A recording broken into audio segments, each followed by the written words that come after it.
discuss for a moment this video taken from the Chrysler School at approximately 1:20 to 1:24 in the morning. Are you familiar with that video? Yes, I am. And was there a video of an individual running from that parking lot into a park area that's adjacent to that parking lot? Yes. So, have you been aware of this video existing? Yes. And what efforts did you make to identify or investigate who that individual was running in the park?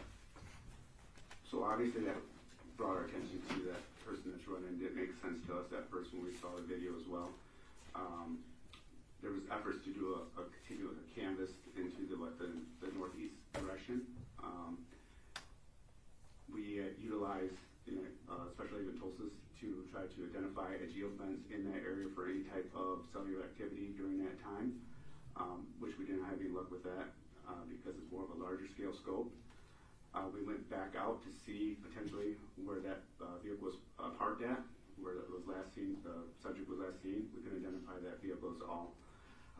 Through further analysis of Samantha's phone, there was still activity on her phone from 1:29 to 1:35 a.m. that morning, so well after the incident. So I actually want to break this down a little bit. In terms of trying to locate video of this person running in the park area, what efforts did you make to try and find additional video in the hopes of trying to identify who that person was? We provided a range of scope.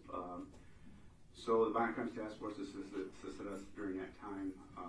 I know there's been talk about the 1301 Orleans, which is Lafayette Towers. There is cameras there. They were not working. Officer Joseph Saunders did check that.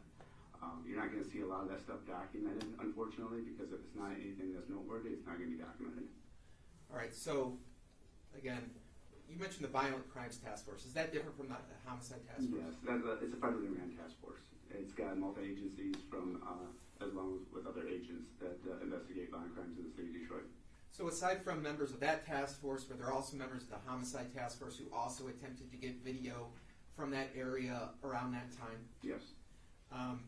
And there was some mention about video from the Quinder Cut area. Do you know if anyone ever went to that area to come to obtain video? Yes, so Sergeant Beasley was in charge of that. He reviewed the video and didn't see anything of relevant evidence of anyone in that area. And so, to summarize, were you ever able to obtain video that could definitively ID this or identify this person running in the park area approximately 1:24, 1:25 in the morning? No, not on video or through any type of geofence through Special Agent Tulsis. All right, so you're using this term geofence. Can you just kind of describe to the jurors what you mean by that term? Yeah, so it basically narrows your search focus for any type of cellular devices in a particular area. There's coordinates that are marked off, which can assist us in identifying numbers that are being active during that time. And so if I understand what you're saying, did you attempt to retrieve cellular phone data from any cellular users from that particular time at that particular place? Yes. And were you able to identify a single user from that one slice of video? No, sir. Now, contrasting that to your ability to identify the defendant's device, what was different between the use of cellular data in the defendant's case versus this person at 1:25 in the morning? So each phone is identified by a particular number, not the actual cell phone number. We have to give up at least 3 coordinates. We'd like more coordinates, 0.35 miles or more, to be able to determine one particular device. So if you're down in the city of Detroit, you're driving up I-75 near a Mac, there's that's at least 0.35 miles. Well, that's not going to do it for us. We need at least 2 more identifying marks, 0.35 miles, to be able to identify a certain number for that. Okay. And so ultimately, in this case, were you able to identify if a sole cellular device that was in that area at that time that's being on video? At 1:24? Yes. No. And do we even know, based on the video, whether that person even had a cellular device with them? I have to review the video again. I don't recall. So you also mentioned trying to locate the car that was also seen on video around the time the person was seen next to the car? Correct. what attempts did you make to try and identify the vehicle that that person may have been using? Through body-worn cameras and surveillance video, in-car videos, but we were unable to ascertain from the darkness, obviously, that you saw on that video which vehicle that might be or make model.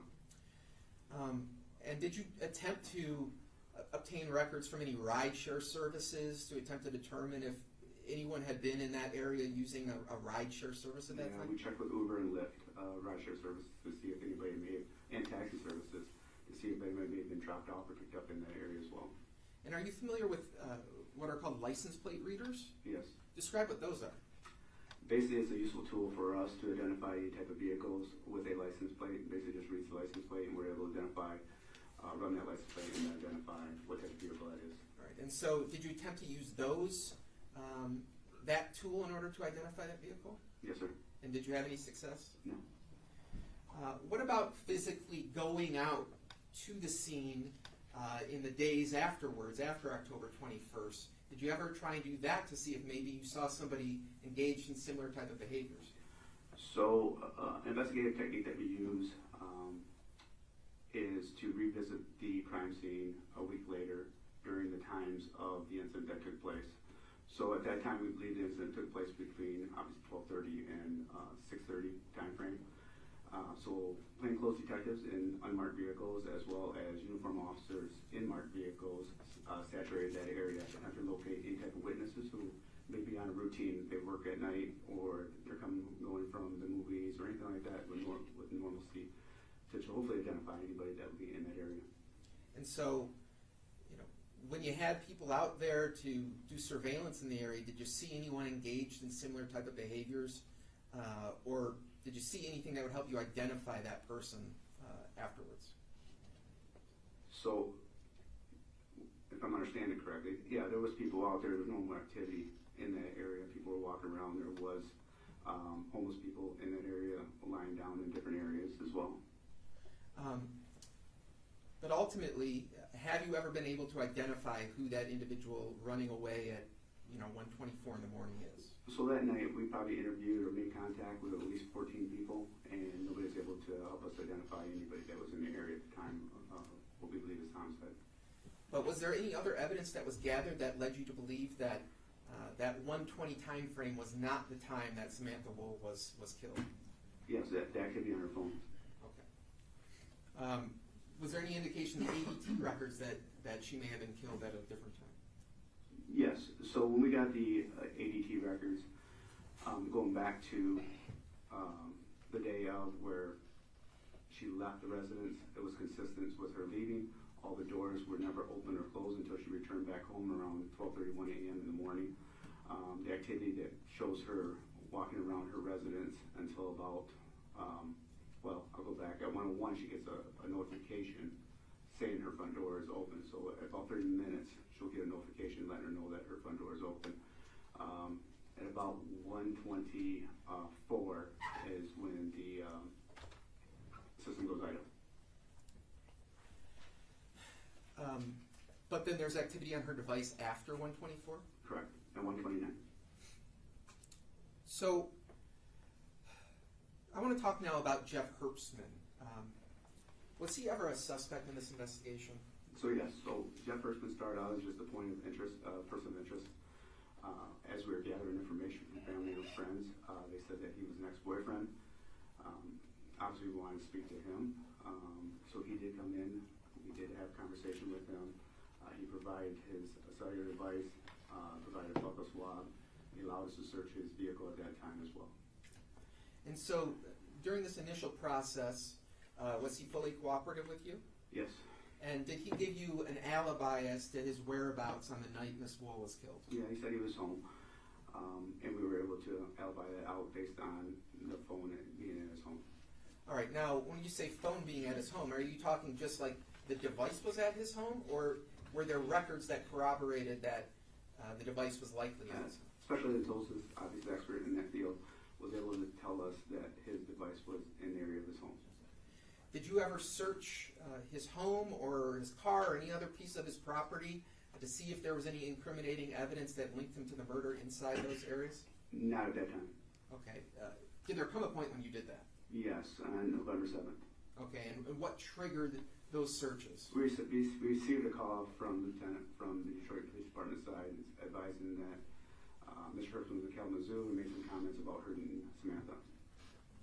And so, was he held in custody? Yes. Is that, during that time where he's held in custody, is that when you conducted these searches? So I had other members of the task force go ahead and type a search warrant for his residence based on the information that we received, and they executed the search warrant at his residence while we were in Kalamazoo. And there's been some discussion about, a fire pit, whether anyone ever searched a fire pit. Do you know whether that fire pit was ever searched? Yes.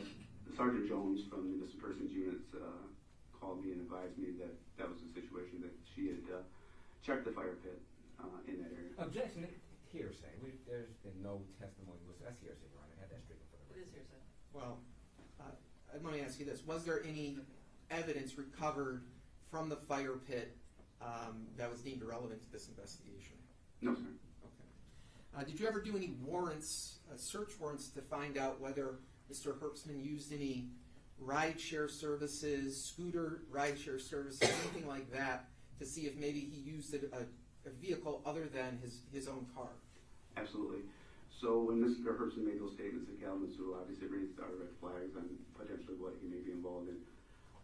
We conducted a search warrant that night and went later back the next day. I can't remember the next day or the next day after that, but it was during daytime just to make sure we didn't miss anything. So multiple search warrants were done at his residence.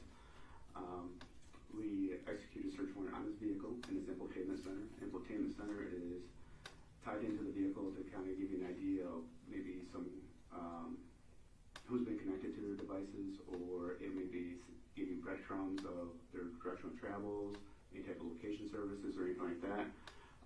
That it wasn't compatible for that. We weren't able to get anything from it. But the sergeant that attempted the infotainment center was able to take pictures of different not GPS locations, but different addresses that was inside his vehicle. Along with that, we did Uber search warrants, we did Lyft search warrants, we did the scooter search warrants. I think one is Lime and one is Bird. We checked the areas. We actually did a search warrant next to his home that had surveillance cameras that were uncooperative with us, so we had to actually search warrant to get into it. Unfortunately, there was nothing in that unit. We checked green cameras up and down West Grand Boulevard, and we checked all green light locations and LPR readers and flocks in that general area.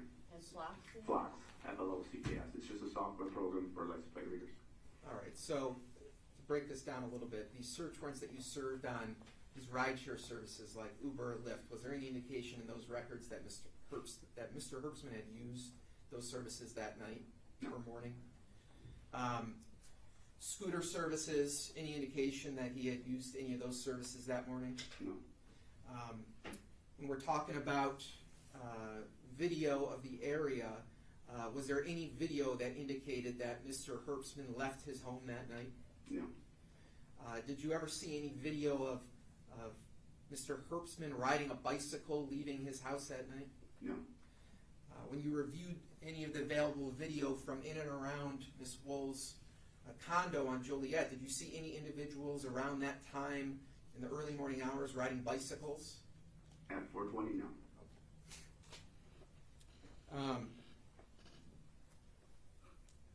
In terms of looking through Mr. Herbstman's devices, was that ever done to see if there's any incriminating evidence on his cellular devices? Yes, there was nothing that indicated to us that there was any issues between him and Samantha. Okay. So, between the search warrants at his residence, the phone records, phone dumps, other search warrants that you executed, aside from the statement he made to the Kalamazoo Police Department, was there any evidence that incriminated him or through the death of Samantha Woll? No. All right, so just standing alone, right, with just the statement he made to the Kalamazoo Police, is that sufficient to submit a warrant request or to seek a warrant for his arrest for homicide? It wasn't a confession. Okay, and why do you say that? Because he didn't say he killed Samantha Woll. He said he felt responsible and that he may have hurt her. He didn't know. So, in total, given everything you just testified for, were you able to clear him as the perpetrator of Miss Woll's murder? Yes. Okay.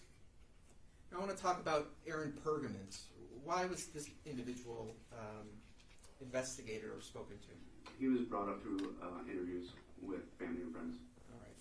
So what efforts were ever made to try and determine if he was responsible for the death of Miss Woll? Initially tried to contact him and interview him. He was able to give up his cellular device as well, provided buccal swabs. There was no indication that he was involved based on his device, text messages back and forth with Samantha, as well as his device was in this area of his home during the times between 12 and 6 o'clock. Now, is there a single text message that references a key in Mr. Pergament's text messages? Yes. So did you ever come to the belief that he actually possessed the key to Miss Woll's apartment? He told us he did not have the key. Okay.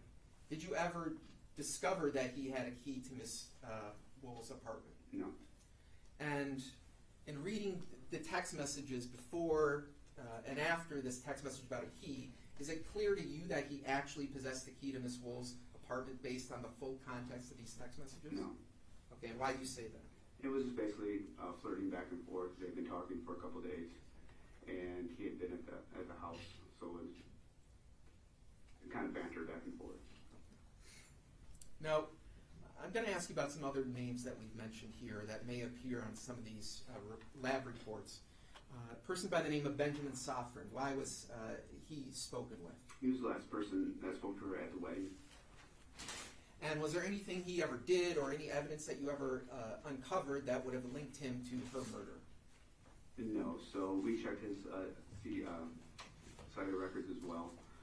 We checked his license plate to see if it was in the area at that time, and there was no indication of him being in the area at the time. A person by the name of Joshua Goldberg, why was he ever looked at?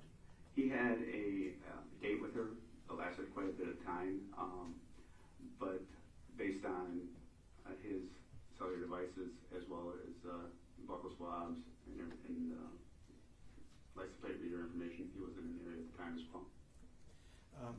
Person by the name of Andrew Schultz, who is that person? I heard a conversation about a subject that was walking with Samantha a week prior to of a Middle Eastern descent. We were looking through Samantha's phone and found a subject named Arabic Andy, and that's how we came in contact with Mr. Schultz.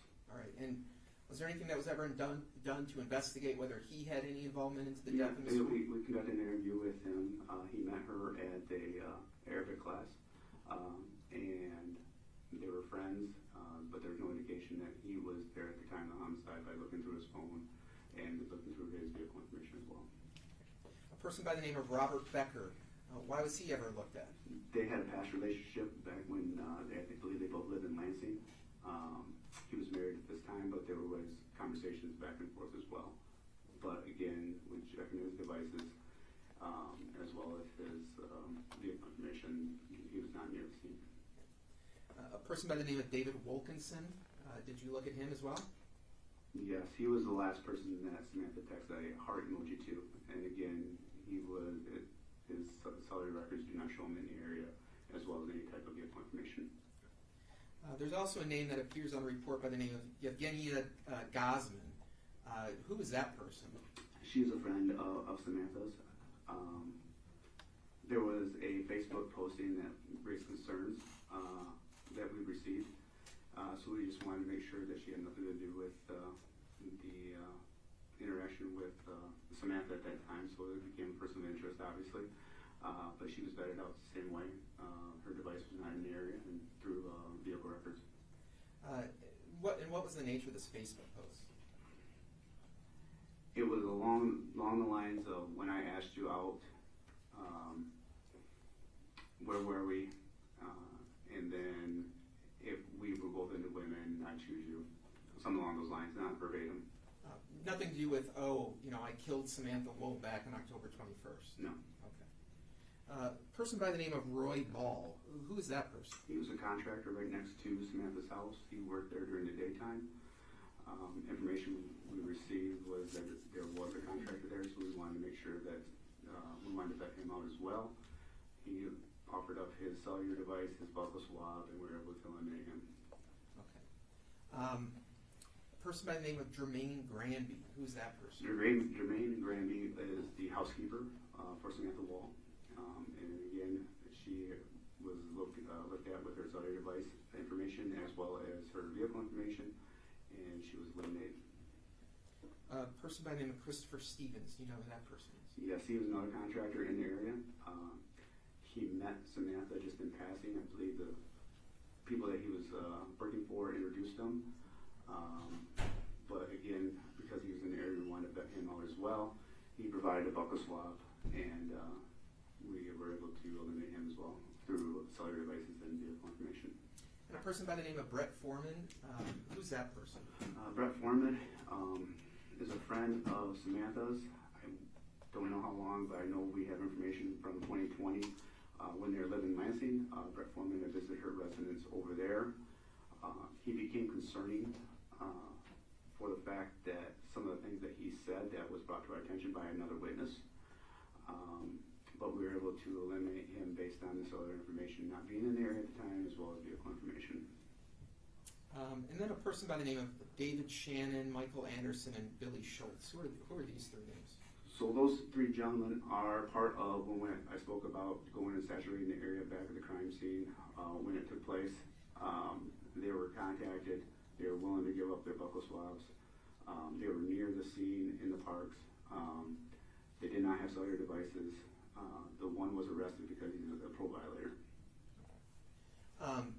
Ultimately, did you find any evidence that linked any of those names or people to Miss Woll's death? No.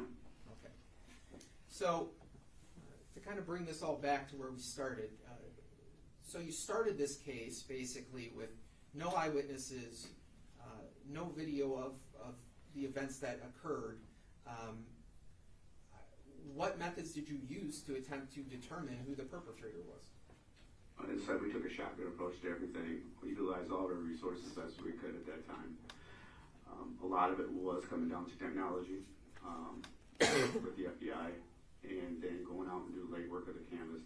There, as you can see, there was an extensive canvas of surveillance video stemming all the way from Woodward and Canfield all the way down to the east side of Jefferson, which is an amazing feat in itself. After reviewing the video, it doesn't just happen overnight. We're scrubbing video on a regular basis. As fast as it's coming in, you're scrubbing cellular devices. Everybody knows those cellular devices carry a large amount of gigabytes on their phones. We're going through photos. We're doing due diligence on that. So while this is all going on, we were able to develop a person that was on the video that you see at 420 in the parking area near Miss Woll's residence. Throughout all the video that was recovered, eventually they were able to compile an area where that subject was walking around to. Once we were able to establish those perimeters that I talked about with the geofence of being 0.35 miles away, we focused in on geofences on those locations and then identified a certain, what we call an IMSI number. It's just an identifying number to your phone besides your phone number during that time of the incident, which led us back to Joliet Street at 4:20 in the morning. With the alarm going off was the last movement at 4:20 in the morning at Miss Woll's residence. What's objecting to that mischaracterization of the alarm going off? Sorry. You want to phrase that? Yes. With emotional alert going off at that time. Now, while you were starting this investigation back, on October 21st, did you know Michael Jackson-Bolanos? No, sir. Did you start out that day with the idea of like, oh, well, I finally found the perfect crime to pin this on Michael Jackson-Bolanos? No, sir. Okay. Did you have an open mind as far as who the perpetrators may be back starting on October 21st? Yeah, absolutely, because we utilize a lot of the intel from the FBI, Michigan State Police, and Detroit Police Department to attempt to eliminate any type of terrorist act, as well as you go into investigation with a known and unknown person. Either they know the person, they don't know the person. So it can lead you in a variety of directions, and that's why we conducted probably over 100 interviews at that time. And now, one thing I do just want to touch on, and the answer you gave 2 questions ago, regarding seeing the suspect on video at the Chrysler Street, from the Chrysler School. Do you remember that Yes. video? Now, in totality, when the defendant's phone records were analyzed, was the defendant's device in that area for longer than just 4:20 in the morning? Yes. All right, and do you have any idea off the top of your head how long that device may have been in the area for? Sometime before 4 and sometime around 4:20ish. Okay. And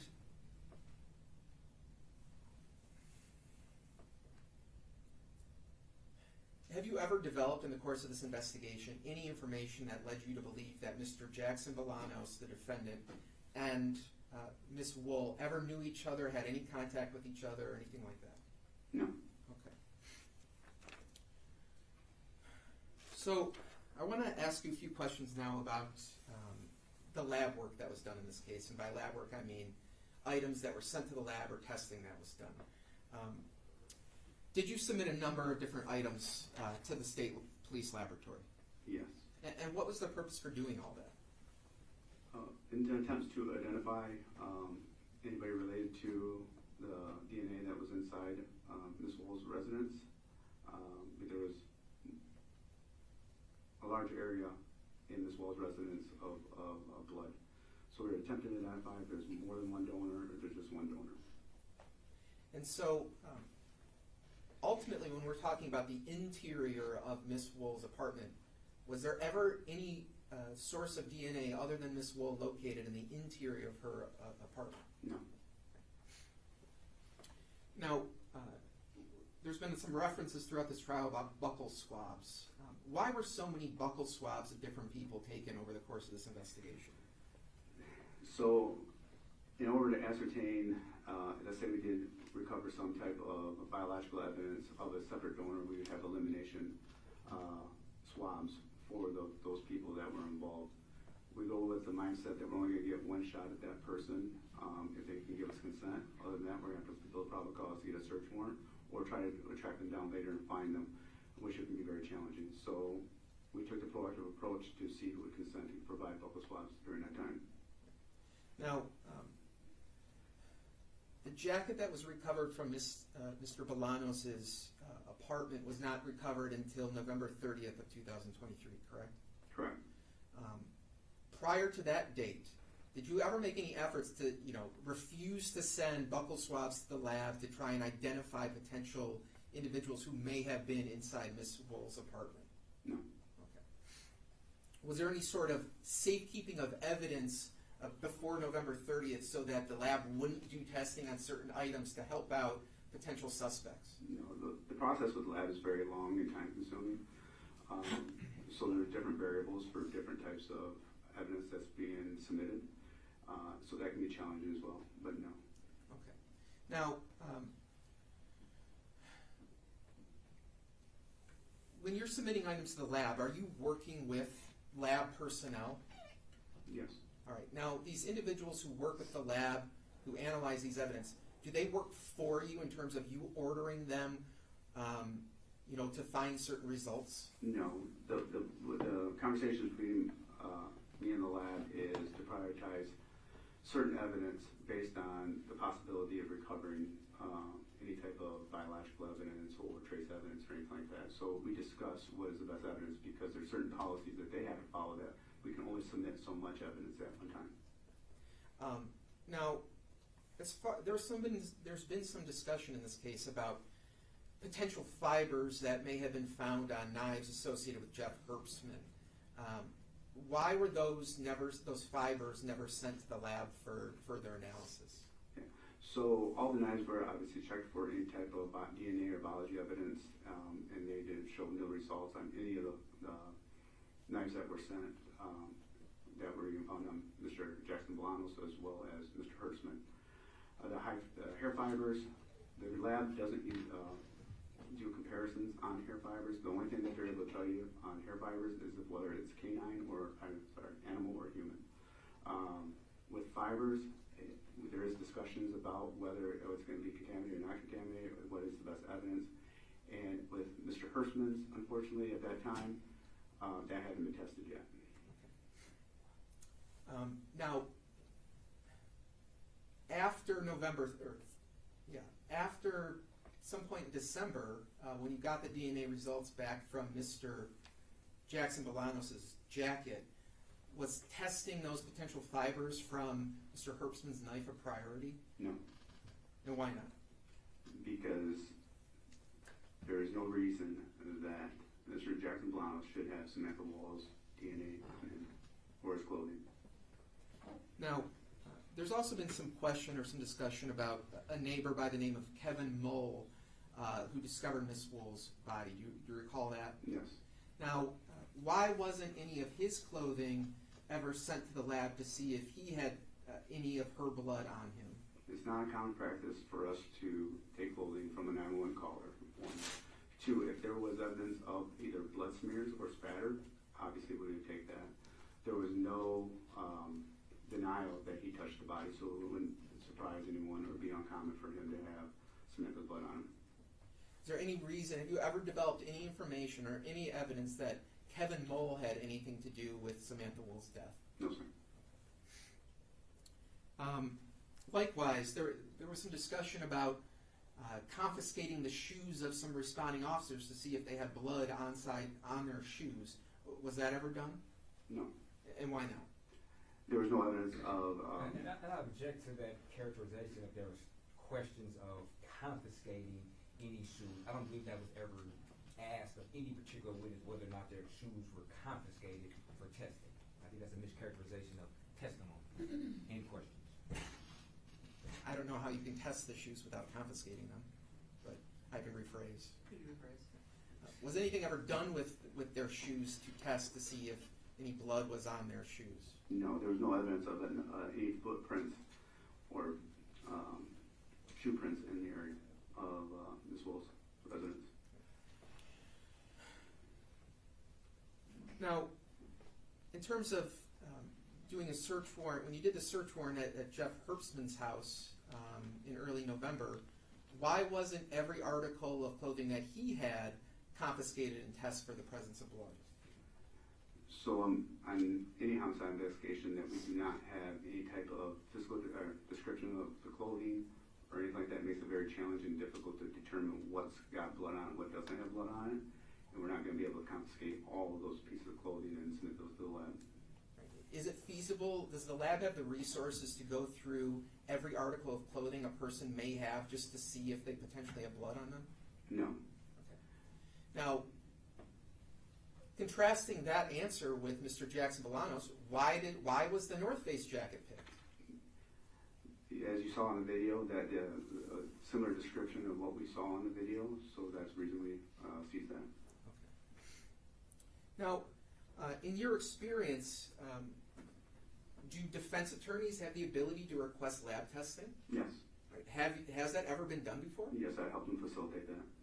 In this case, has any defense attorney ever requested that you do certain testing on different items? No. And I would object to that. He wouldn't be the individual who's requested to do a particular analysis. So he wouldn't, I don't know if he would be in a position to know whether or not that request was made. So I think that goes beyond the scope of his knowledge. Well, he oversees the scope of the investigation. He would be aware if some testing was done at the request of the defense He attorneys. also testified that he wasn't the original OIC. The original OIC is on maternity leave, and then he became that Well, OIC. to his knowledge. To your knowledge. No.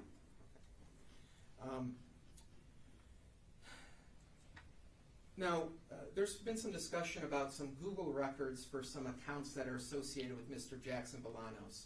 Were any search warrants ever done to obtain any Google records associated with Mr. Jackson-Bolanos? Yes, sir. And what were the results of that search warrant? The only thing we got back from Google is a no record, and there's multiple lines saying no record, and it dates back to September 2nd of 23. And so was there any GPS data in those records that located where Mr. Jackson-Bolanos was on October 21st of 2028? And I object, this goes beyond the scope of his expertise on analyzing records from any type of Google. They had an expert up there at the time that they could have asked this question to, goes beyond his scope of expertise. We had experts regarding timing advance records, but these are separate. And he's had an opportunity to look at the Google records, and he can testify as to what was in them. Objection overruled. Was there any GPS data contained within these Google records? No.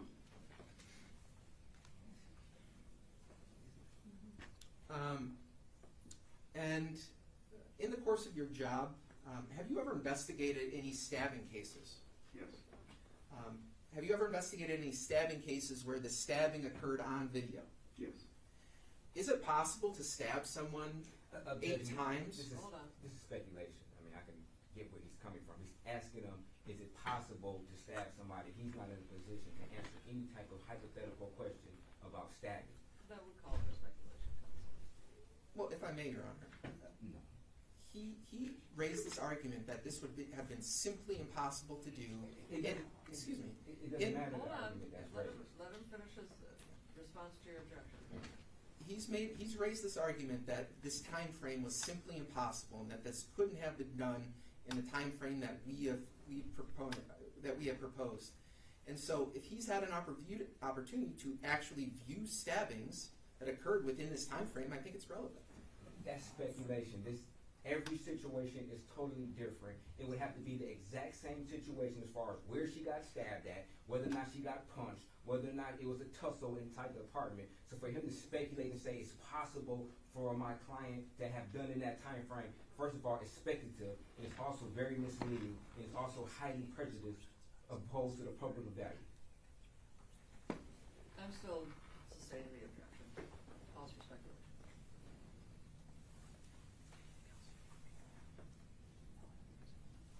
I don't have any other questions, Your Honor.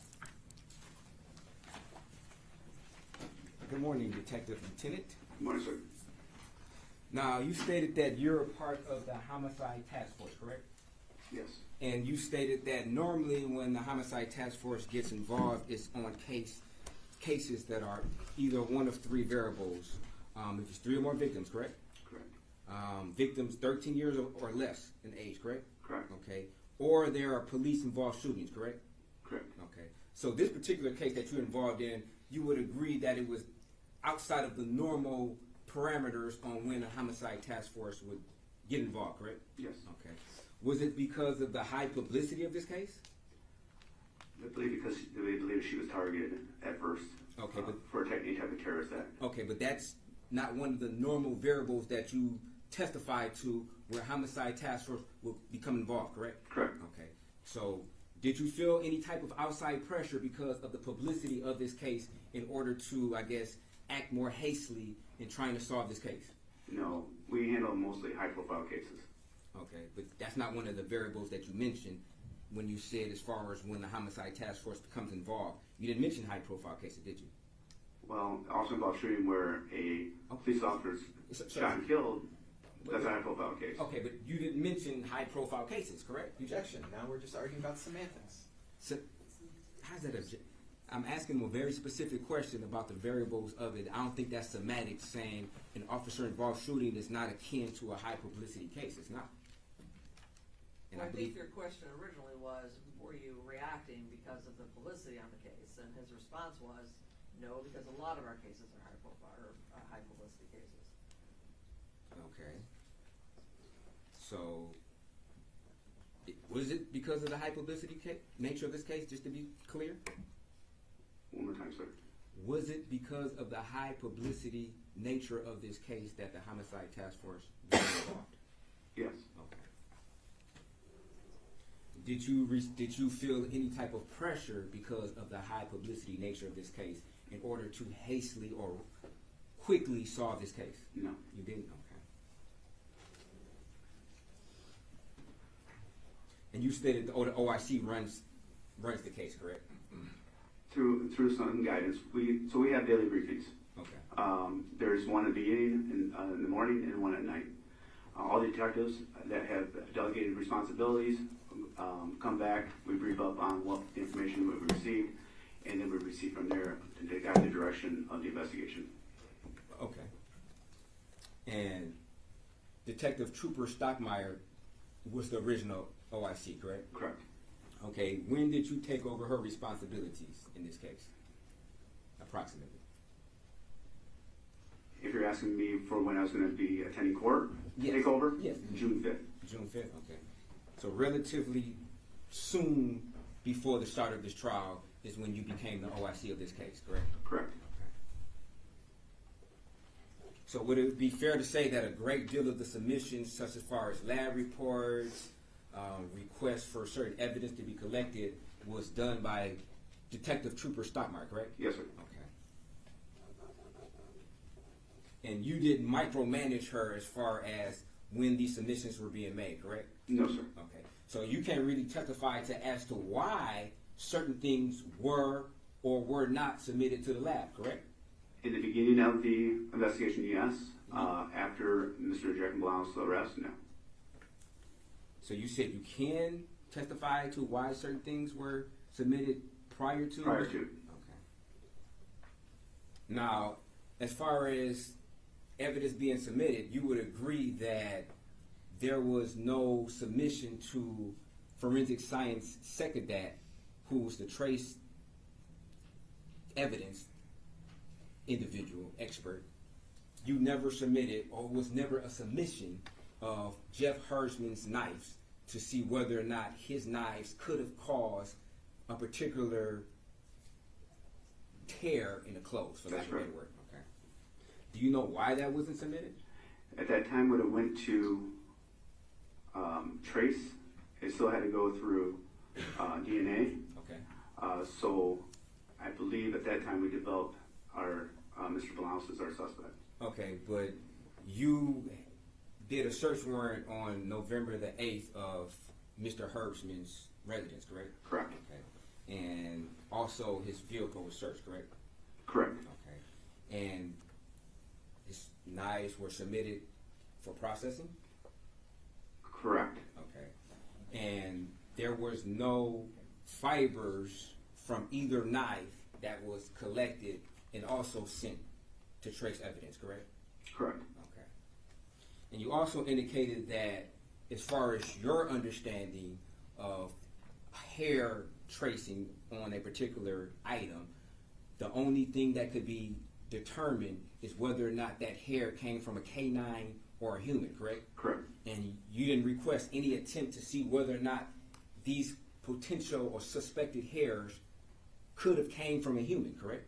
Correct. Okay. And you were aware that Samantha Woll was stabbed twice in the head, correct? Correct. Okay. And are aware that there could have been possible hair remains on the particular knife, correct? Possibly. Okay. And it just never crossed your mind to see, at least determine whether or not these suspected hairs were in fact human hair? Yes. So there's conversations with the lab experts, Okay. and they didn't believe that was necessary at that time, based on not receiving or the wash from the DNA Okay, but you would, testing. but you would agree that in their report it said possible fibers or hairs, correct? Correct. And you would also agree that there was never a report that was generated from the lab where they said, we have ruled this out for being a potential hair. You'd agree to that, right? Correct. Okay. So what you're saying is you had backdoor conversations with the lab on their opinions on whether or not this could have been suspected hair that they did not generate in the report? Backdoor? I say I had conversations with them, yes. Okay. But you would agree that the forensic scientists, their job is to be very thorough. You would agree to that, right? Objection. You can't speculate on what their job is to be. Okay. Based upon your experience, is their job, have you ever encountered a situation where they have not been thorough as far as their opinions and submitting that to writing? No. Okay. And you would agree that there was no opinion that was ever submitted that they stated that, yes, we examined this particular potential hair and it's our conclusion that in fact it is not hair. You'd agree that that doesn't exist? One more time? You would agree that there is no such report that was generated by the Michigan State Police Forensic Laboratory that their conclusion was this purported or suspected hair is in fact not human hair? Correct. Okay.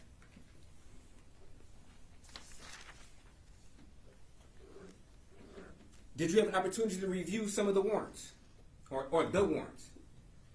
Some, yes. Okay. And of course, you had the benefit of sitting here during the whole trial, so you were able to listen to everything everybody said, correct? Yes, sir. Okay. And you were able to, I guess, maybe possibly think about how you might answer that question, correct? If you were on the stand. I don't know what kind of question you're going to propose to me. Okay, but you heard the questions that were asked of some of your colleagues, correct? Yes. Okay. And just as a natural reaction, you probably started to think about, okay, if I was that particular person in that chair being asked that particular question, this is how I may answer that question. Sure, that came to your mind once or twice, correct? One more time, how many questions? Excuse me? Can you repeat that question one more time? Okay. You're asking multiple questions. Okay. I'll break it down for you. Okay. You remember your colleagues sitting in that chair, correct? Yeah, absolutely. You remember them being asked questions, correct? Correct. And it's true that you were sitting right here while those questions were being asked, correct? Yes. Okay. Now, while those questions were being asked, were you thinking about how you may answer those questions? Just to tell the truth, yes. Okay. Okay, thank you. And prior to you testifying today, you met with the prosecutor multiple times about how you may answer certain questions or certain areas that were elicited from your colleagues, correct? Truthfully? Truthfully. One more time? Prior to you taking this seat right now, you and the prosecution have talked about how you may answer certain questions that I asked, or certain areas that I asked your colleagues. Yes. Okay. Now, you mentioned about going to Jeff Hersman's house, and you indicated that somebody told you, or you tried to say somebody told you about a fire pit, correct? Yes. Okay. Now, you would agree that there's no police report that's contained in discovery or that you have that would indicate that anybody checked a fire pit for any remains of clothes, correct? Correct. Okay. You'd agree that there's nowhere in discovery that you have or anybody else has that would indicate that somebody took a picture of a fire pit, correct? Correct. And you also heard your colleagues who was called on behalf of the prosecution who testified about searching this house, correct? One more time? You also heard from witnesses who testified that they searched Hersman's house, correct? Yes. Okay. And you would agree that nobody who testified indicated that they thoroughly searched this fire pit, correct? Correct. Okay. Were you aware of this fire pit prior to defense counsel even asking about it? Yes. Okay. Did you personally take a picture of this fire pit? I wasn't there. I was in Kalamazoo. Okay. So you weren't there during the execution of the search warrant? Correct. Did you ever instruct anybody to go and take a picture of this fire pit? No. Okay. When did you find out that Jeff Hersman had a habit of using this fire pit? I don't recall. Okay, give us Right. give I us don't a even know if I price. did. I don't even know if I did. Okay, so you might have found out when I asked the question, right? No, I knew about the fire pit.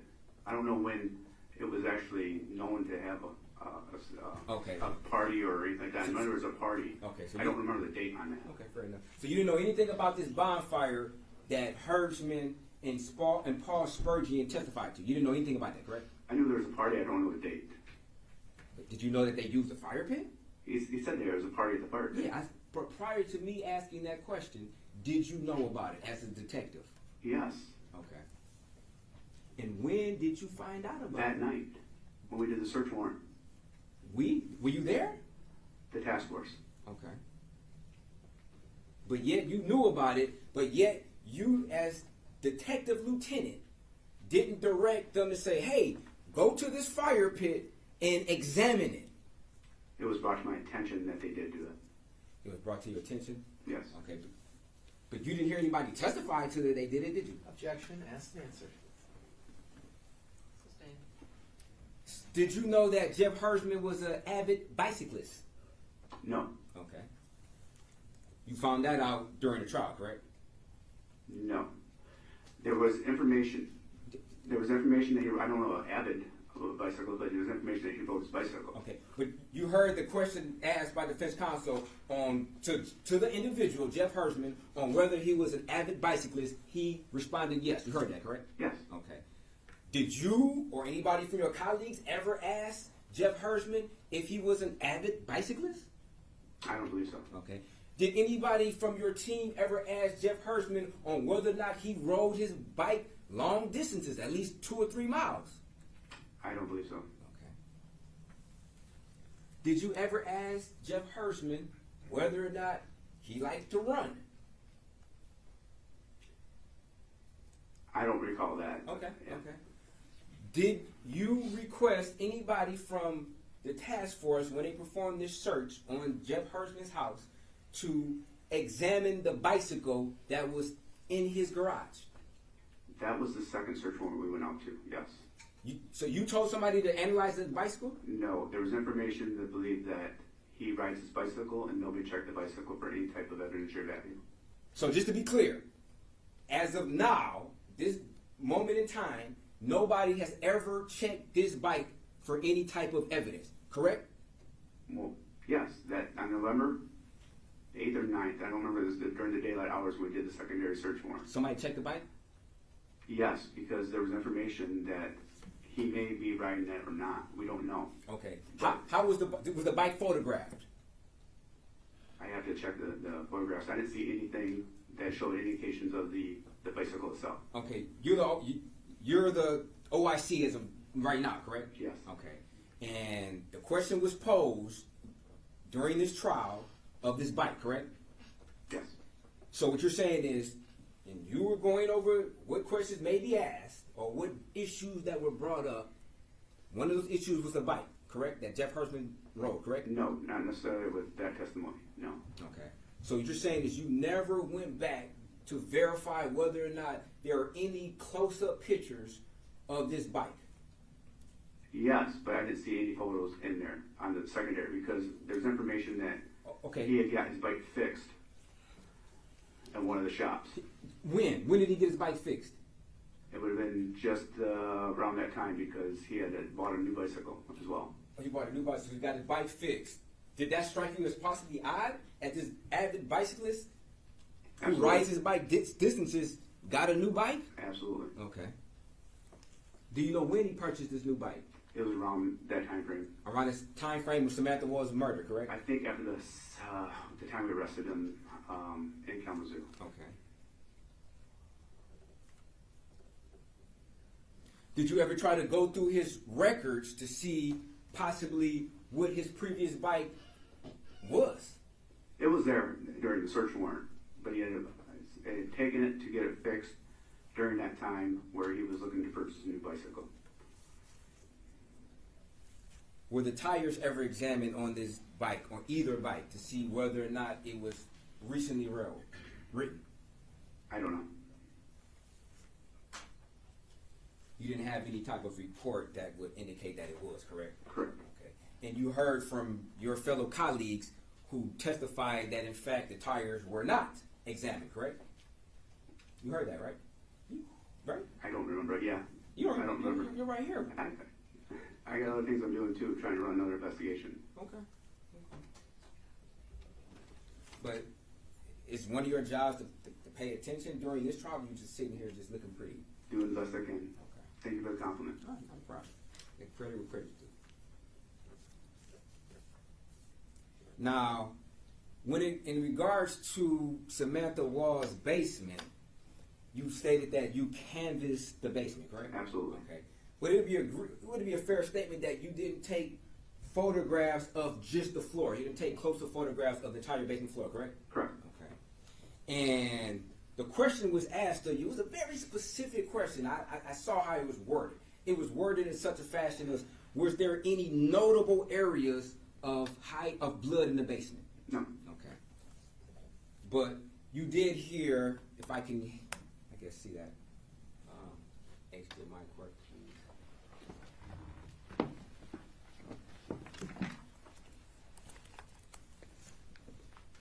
Thank you.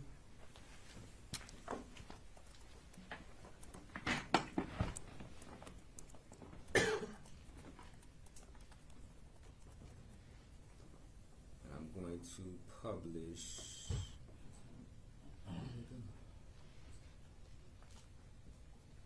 I guess we'll get to that. I got this other exhibit up in a second.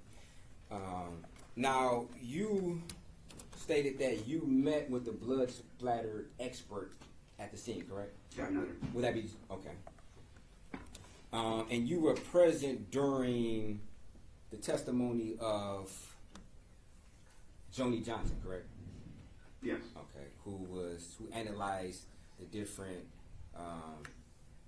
areas of blood in the apartment, correct? Correct. Okay. Now, this was classified pattern V, which is in the hallway, as an altered pool of blood, correct? You would agree to that, right? Yes. Okay. And there was some testimony about whether or not if a body was laying in this position, moving around, whether or not it could cause that alteration in the pool, correct? Correct. Okay. Now, when you went to the scene as a detective lieutenant in the task force of homicides, did you ever suspect that the high concentration of blood in the hallway could mean that a body was laying in this particular area for an extended period of time? That I don't know. Did that ever cross your mind? It was a concern, obviously, where the incident may have taken place, but I don't know how long it would actually be there. Okay. And you also saw evidence of a blood-soaked jogging pants, correct? Correct. And you also know from your knowledge of the case that Samantha Woll was never stabbed in her legs, correct? Correct. Okay. Could that possibly mean in your mind that she was the reason her jogging pants were saturated in blood is because she was laying in this particular pool of blood for an extended amount of time? Judge, I don't know, I wasn't there. calls for speculation. Now, you also heard testimony about a pool of some blood that was outside that was still wet, correct? Correct. Okay. And there was some, I guess, insinuations that the blood on the hallway could have been dry, correct? I don't remember. You remember that?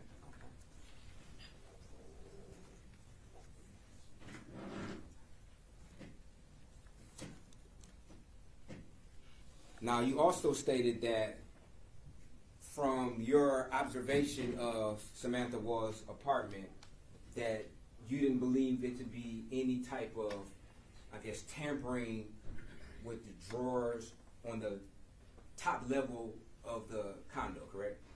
Out of the ordinary. Out of the ordinary. Correct. And as far as the basement also, correct? Correct. Okay. But you do know that there was a DNA analysis that was done from one of the drawers upstairs? I know there were swabs taken, yes. Swabs taken, okay. And you heard some testimony about some drawers being pulled out from the top level, correct? So you had the nightstand, and then you had a drawer in the other bedroom. Okay. But from your observation, there was nothing that seemed like somebody was trying to ransack the apartment, correct? Correct. Okay.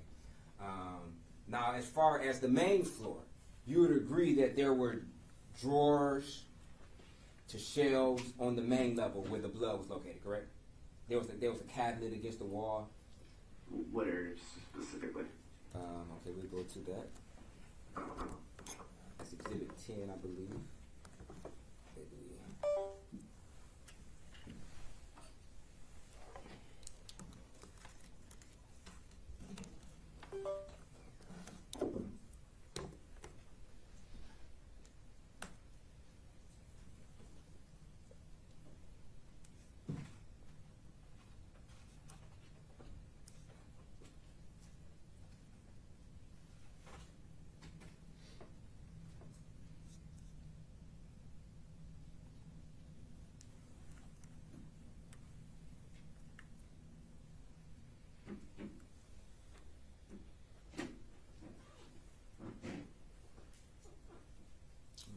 Published Exhibit 10, slide number 97.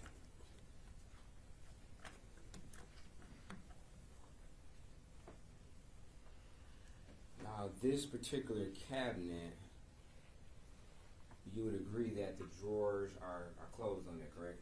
Yes, sir. Okay. And the question was asked during direct. There were valuables such as purse, car keys that were visible inside the apartment, correct? Correct. Okay, and a laptop, some money, credit cards, and other items of value, correct? Correct. Okay, and they they were still there, obviously, because they were photographed, correct? Yes. Okay. When you looked at the scene as a lieutenant detective, it didn't appear that somebody was ransacking this front or this top floor to look for valuables, correct? Correct. Okay. And as far as your understanding, you have no reason to believe that anything of value or not was taken from this particular apartment, correct? Objection calls for speculation. And you can know if he's a detective. He can know whether or not something was removed. You can't know what was in the apartment before this all happened. It's a stage. As part of your investigation, you stated that you were able to view some photographs from the inside of Ms. Wall's vehicle? Yes. Okay. And if shown these photographs, would you recognize these photographs? I think so, yes.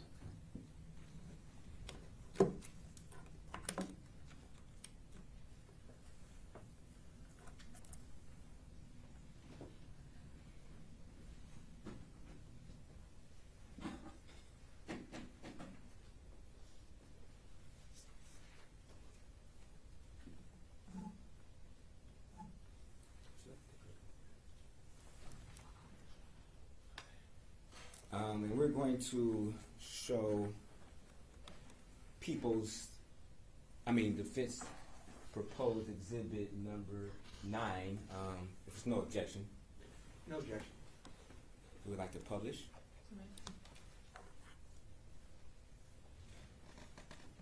Did these appear to be the victim's vehicle photos? Yes, sir. Okay. So I want to go down to photo number.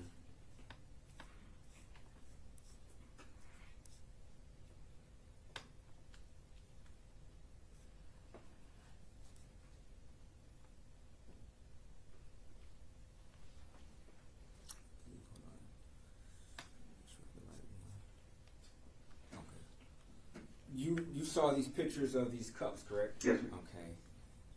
Now, if we look into photo number 47, what appears to be some type of maybe a broken peel of some sort, were you able to ever send this to the laboratory to get tested?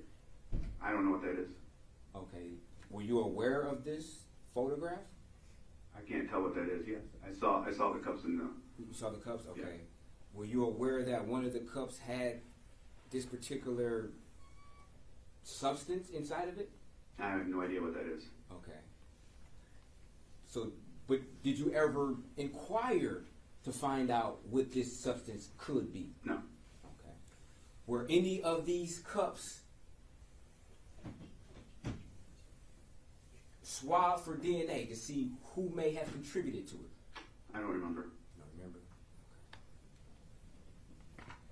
Now, if we look on this seat, what appears to be, I don't know, something red, was this particular seat ever swabbed to see if it was potential blood? I don't know. I didn't check the vehicle. Okay. I didn't check the vehicle. But you did say you were involved in lab submissions prior to the arrest of Mr. Jackson-Bolanos, correct? Absolutely. And it would be fair to say that this particular picture was taken prior to the arrest of Mr. Jackson-Bolanos, correct? Yes, sir. Okay. So if there was a lab submission to see if this was suspected blood and whose blood it was, you may have been involved in that, correct? Correct. Okay. So it'd be fair to say that you didn't request that this particular seat be swabbed for blood, correct? Correct. Okay. And as far as you know, it wasn't done, correct? I don't know. You don't know? I don't know. Okay. But part of the OIC's job is to run the whole case, correct? Try to, yes. Okay. And here you are in front of us as the OIC, correct? Yeah. Okay. And you don't know whether or not an important detail such as swabbing the victim's car seat for blood was done or not? If that's blood. Right, but in order to determine his blood, it has to be first swabbed, correct? Right, but and then, you want my experience in it? and then after it's swabbed, it then has to be sent to the lab, correct? Yes, Depends. sir. Sir, in order to determine somebody whose DNA is, you would first have to swab it, correct? Correct. And then you would have to then send it off to the lab for analysis, correct? Correct. Because it'd be fair to say that you cannot do an on-the-spot analysis to determine whose DNA it could or could not be, correct? You can determine if it's blood. Okay. Was that done here? I don't know. Forensic techs would have told me that. For instance, what If it was blood, they would have told me that. Okay, They will normally scrape Okay. for any spots or anything that appears to be blood. Okay. To determine if it's blood. Okay.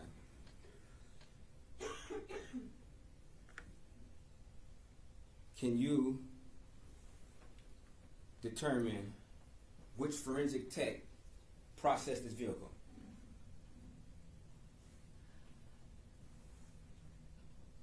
I can't read that name. Okay. From your experience in this trial, does any name fitting or similar to this forensic tech, were they called to testify at this trial? I don't know. I can't read that name. Okay. But you said forensic techs would have told you. So if you don't even know who processed the vehicle, how are you in a position to say whether or not they would have told you? If you don't know that forensic tech, how can you say that? Because they would have tested that for blood and they would have took buccal swabs. How do you know though? If you don't know who even did it, so how do you know whether or not what they would have done? Maybe they should have, but how can you say they would have done it or did it? Correct. Because you never followed up. You never followed up to see what forensic tech even processed the car, correct? Correct. And you never specifically went and asked them whether or not they tested this particular seat for the presence of blood, correct? Correct. Okay.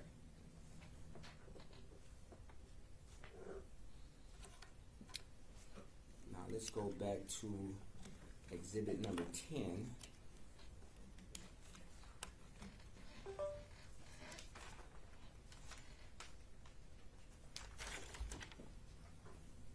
going to go to photograph 304.